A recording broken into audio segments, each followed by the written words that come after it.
So, summertime is a big time when there's a lot of mission trips and service trips going on. And it always kind of reminds me of going on mission trips myself and experiencing service opportunities for the first time when I was in high school. So, you know, and God works through those things in powerful ways.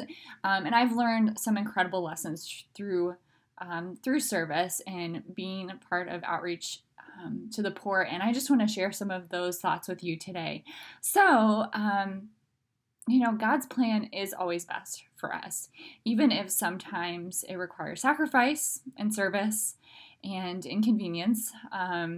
Whether that's like helping out our parents, being actually nice to our siblings, and not fighting with them, but sharing. Everything along those lines, helping out a friend when we are really tired ourselves, and kind of just laying down our own lives for others. It can be tough to follow through on those things sometimes. So my freshman and sophomore year of high school is when I really started to get involved in my faith and praying more at home, even on my own, reading scripture. But I still had struggles, obviously, with my parents and with my brother. And I'm getting fights with them and getting fights with my brother still.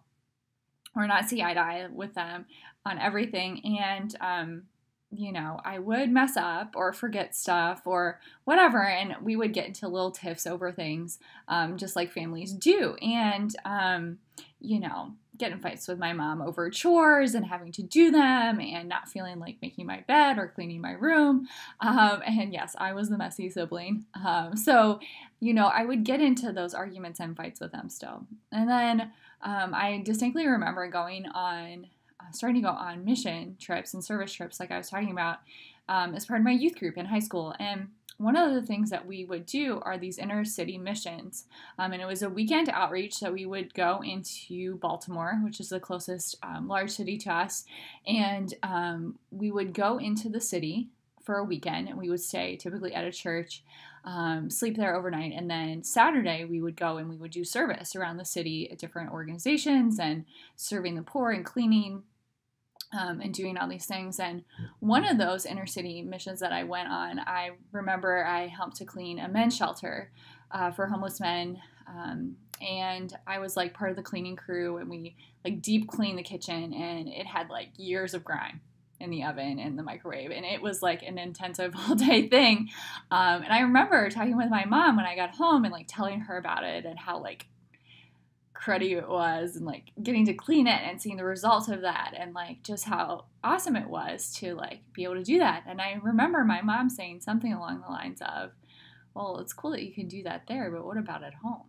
And I remember at the time being like frustrated with her and like typical mother-daughter interaction, like, oh my gosh, how could she say that to me? Like so frustrated. But really when I stopped and I thought about what she was saying, like I realized, like, why can't I do this at home? Like, it should be no different from going on a service trip where I'm like cleaning and serving, and I should see that the same. Like, I'm serving Jesus by serving the poor and by cleaning and doing those things. But what about with my family? Am I able to also serve Jesus in my family? And like when my mom asked me to do chores, am I able to do that, to set myself aside in what I might want to do in the moment, or what I might think is okay, and do something for her? And so I started to really take that to heart, even though initially it was like shocking to me to think about as a teen, but it really changed my perspective. Like, yes, it's awesome to go on service outreach, and to serve the poor, but we have to also be able to come back home to our families and see Jesus there and be willing to clean our rooms and pick up after ourselves and serve our family just as much, with just as much love that we would give to those in need that we go to serve outside of our family, whether that's in our city or across the world, and then be able to bring that home and to really love and honor the people that God has placed in our family. And that's part of God's plan for us. Not just calling us to serve outside of our family, but He's also calling us to His plan within our family. And whether we have hard relationships with our parents, our siblings, or not, we're still called to love them. And we call out to God for grace in that when we're struggling, knowing that He can help us and strengthen us to love our moms and our dads, and to see our parents on their own journey to God, and God kind of working with them and remembering to let Him work in their lives, and to pray for them, to pray for the members of our family, just like we would pray for those that we're serving when we serve the poor or we serve on mission. We should be praying just as much for our family, if not more, for them, that they would know God's love.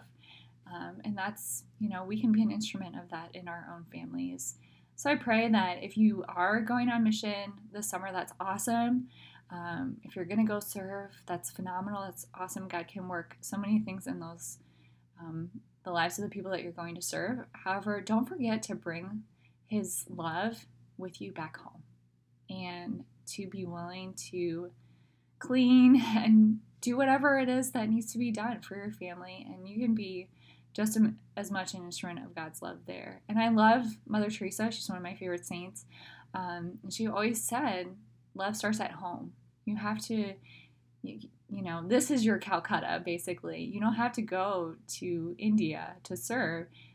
Where you're at, that's where God's plan for you is to love others right now. And I just want to encourage you in that. And I hope that, you will take this to prayer. Pray and ask God, please show me how I can love and serve my family. Show me what your loving plan is for my family and how I can be a part of that too.